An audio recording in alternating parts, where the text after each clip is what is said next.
So in this video I'm going to show you guys how to add a YouTube video to Shopify.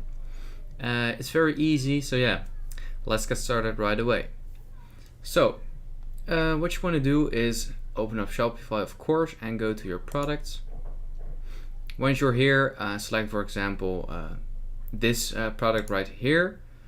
Then what you want to do is right here it says insert video, so you want to click on that and you will get this. Now what you want to do next is go to YouTube and select a video of your product.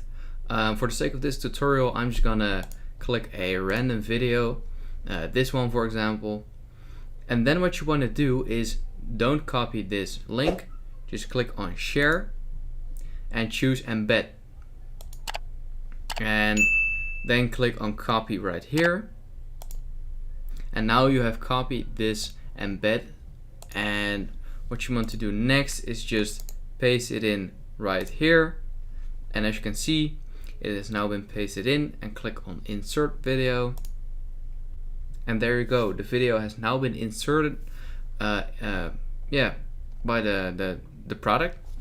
And then you can click on save, and yeah, product save.